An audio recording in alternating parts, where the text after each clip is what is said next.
Hello, and welcome all of you to the Monte Cagle Show. I'm Monte Cagle.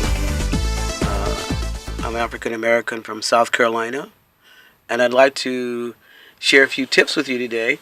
Like in my last video, I was talking to you about the African Americans in Milwaukee and all the violence that they had in their last protest and encounters with the police there in Milwaukee. And I mentioned that I couldn't say very much about the Black Lives Matter movement in America. I'm just really really surprised. It's amazing that they are standing up, that they're really making their voices heard to the government and to the world at large, and they'd like to see change. And boy, I would love to see change in America for the situation of the African Americans. But I was mentioning that, it's the African Americans, in a lot of cases, have been a domesticated kind of people, more or less grown and hewn to act a certain way, to be a certain way, to think a certain way. And it's taken me years to really get over a lot of the things, my mental conditioning from America, being an African American. And I'm really thankful for the opportunity to see other places and speak with all kinds of people from all walks of life and ethnic groups. And I'm really thankful for that opportunity, and it's really opened up my eyes to a lot of things that are going on around the world, especially what's happening in America with the African American community. It's sad in a lot of cases. And some of the things I found out were, like I said, I didn't want to speak about the African Black Lives Matter because I really wanted to do a little more research and find out exactly, or at least have a broader understanding of the movement. And as you can see, I looked it up. Here's a dictionary explanation of the Black Lives Matter movement. You can see it there. And it was quite interesting. And it's seems like it's doing a good service to the African American community, and we're speaking up at least and making our voices heard to the powers that be. But like I told you, the powers that be, I really feel, in many cases, not all, I won't say all, but they don't really care about the African American community. They don't really care about African Black Americans in general, and anyone else but themselves in a lot of cases. But anyway, I want to stay as positive as possible. But what I wanted to bring out was, all of a sudden there's this movement that just sprang up amongst the African Americans. And I was like, wow, where did they get the organizational skills? Because living as a young man in America, I've found a lot of African Americans just can't, in a lot of cases, or couldn't, in many cases, get it together without, not so easily. And so all of a sudden, since like 2013, the movement started, and all of a sudden they have all this funding, they have the organizational barriers worked out, and they seem to have it quite together. So I thought, well, wait a minute now. All of a sudden, this group gets really organized, African Americans. They have a lot of the funding they need to cause this thing to be organized. And you say, well, wait. If we're poor, the majority of us, and we don't have any kind of real structured leadership and support, where's all this money and organization coming from? So after a little digging and searching and looking around, you see a little head pops up that really makes me very eerie. I'm sorry. It's just, I see this guy's head that pops up, and he seems to be popping up in quite a lot of the places that it shouldn't be if this organization is a grassroots organization. I see this guy called George Soros pop up. And from many of the main organizations and some of the fledgling organizations from the Black Lives Matter movement. So that was like a little warning sign when, what was that guy used to say? Arsenio Hall. Something's really strange about it. If I have to study a little more about the guy, I mean, I know a little bit about his history, and from what I have read, I hope it's not misinformation. From what I've read, he seems to be have worked in the past, over like 60 years ago, a lot with the Nazi party during World War II, and I was kind of shocked. Now, here's a guy that worked very closely with the Nazi party from World War II, and it seems from history that this party was in the business of exterminating other races, as it was promoting the Aryan race, or a particular kind of people were supposed to be the top of the food chain. They were supposed to be the result of thousands of years or millions of years of evolutionary process, and so now they were creating this Aryan race, right, in World War II. Now, here's a guy that was collaborating or working closely with this movement from World War II. Now, all of a sudden, this guy pops out of nowhere, and he's helping, let's say, us, the African American community. Now, why would he want to help or be an integral part of the Black Lives Matter movement? So then I started looking a little more into it, and I noticed that a lot of the things that are happening to African Americans are that I would say our fading species is a result of the eugenics movement that happened in from the 30s up, and well, it gradually evolved into family planning. And the more I went down that rabbit hole and dug, I see that most of these family planning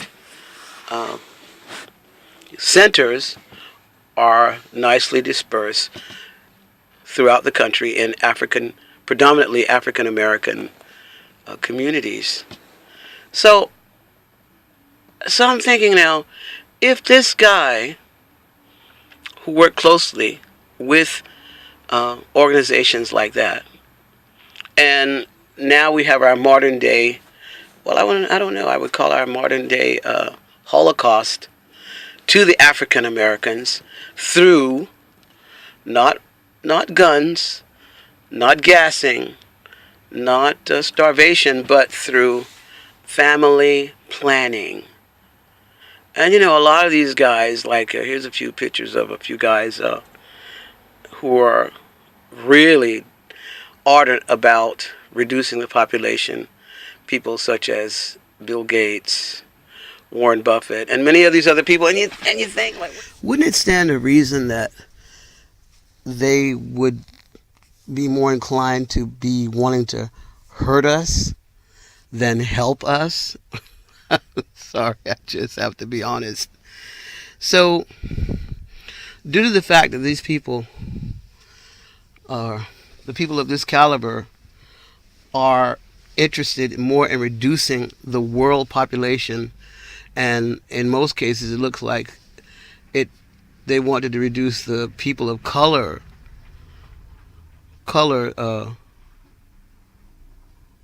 population more than the Aryan race.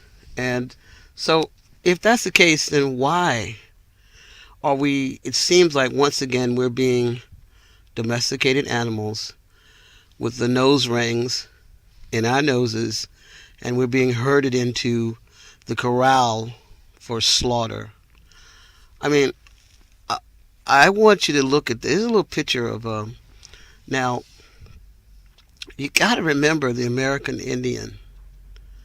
You know, when they first came and they wanted that land and they wanted that gold and they wanted that this or wanted that whatever, they made those treaties and made those agreements, and time after time they were broken. So all you people who, it seems, who are collaborating with these people who are eugenicists and people that want to destroy or reduce the world population drastically, how in the world could they switch channels so easily that they would want to, oh, we want to help men of color. So all you out there running around in the street, Black Lives Matter, who are killing cops, and I mean, a lot of these policemen are black policemen. So how could it be Black Lives Matter if you're killing black policemen? If you're hurting people of your own race? So from a person that's on the outside looking in, it seems to me a bit weird and not very, 2 plus 2 normally equals 4. But in this case, it doesn't seem to be resulting in a correct answer. So if all this money and all the support is coming from eugenicists, known eugenicists, don't you think that we're kind of walking into a trap again, as usual? And like I said, I'm not all that excited about some of these powers, but they are in place. And also, for you young folks out there, young people, young men, African Americans, here's a little, 2 plus 2 does equal 4. 1 plus 1 equals 2. Now, if you're out there, like, we're going to do something, and you're taking up arms, you're out there in the street, running around, burning things, destroying things, don't you think you're going to encounter problems with the police and the authorities?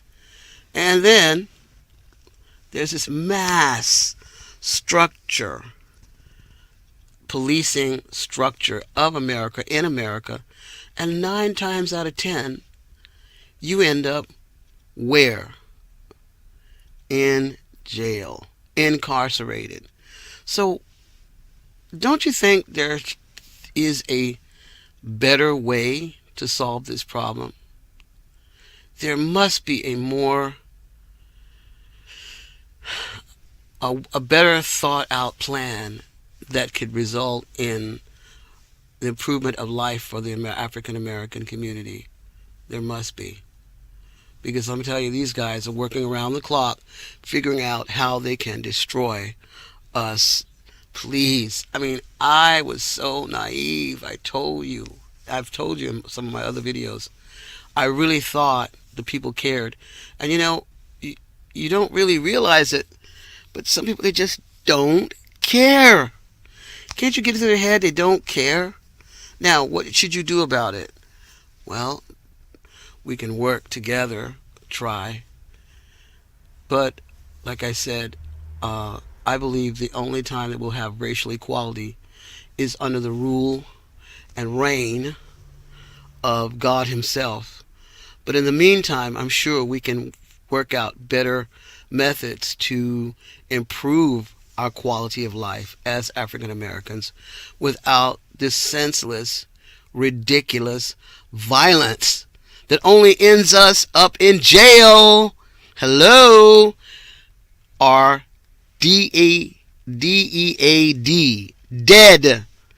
Don't you get it? How can you let your husbands or your boyfriends or your children, African Americans, put their lives in jeopardy through this movement that seems to put us more in jeopardy than cause us to advance in this chain of life, or whatever you want to say. I cover this a lot in my book, Racism and the Cure.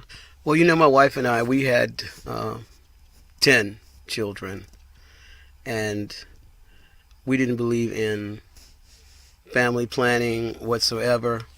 Every time I went to the hospital, they were always trying to cut my wife's tubes. I was at every birth except one. And I raised one of my sons from a little boy. But my other children, I was there. I was there. And I don't know how many times I had to stop doctors coming in, giving my wife counsel. Oh, you know, you should have this ignorant. Listen, all of my kids, I love every one. They all did what they're supposed to do. They came and they're precious, every single one, and I love each one. They may not do what I want them to do or what I think is best, but you know what? They're special, and I know that God has a special plan for each one of them, and every single one and every single birth was worth it. It was a little rough. We had our kids, and I don't care what you say, being an African American, I was right there by them. I wasn't almost the perfect father, but I was there by my kids and my wife every step of the way. And whenever we parted was because of their decisions when they left home. And I'm still here today, and I'm always there for each one of them, and I'm praying for each one. And I thank God, being an African American male, that I was with my wife. I stayed by my wife, and I'll be with her until I or she dies or passes away, whatever, by the grace of God.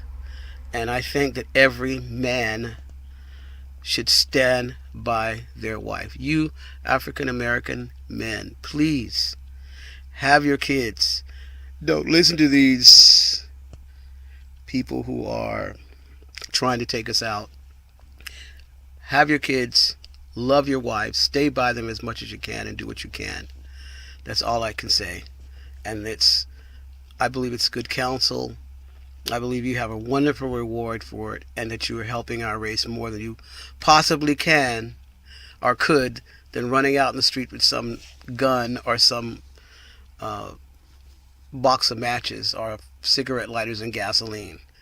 That's how you reestablish and further the cause of the African American community. If you really want to help, I think that's the best thing you could possibly do. That's all I have to say on that. So, anyway, let me continue. Also, like I said, we're like domesticated animals. I mean, let's look at it. The family planning or eugenics of the African American. Sorry. They're selling us as cattle. I'm sure you must know by now. I hope you would look into it. But most of our aborted fetuses are sold for parts, for, lungs, tissue, for pharmaceutical products, for transplants, for whatever. We're a crop. Don't you get it? Don't you see that? Do you know that? Do you know? I was blown away when I looked this up. I believe now, I hope I have it right.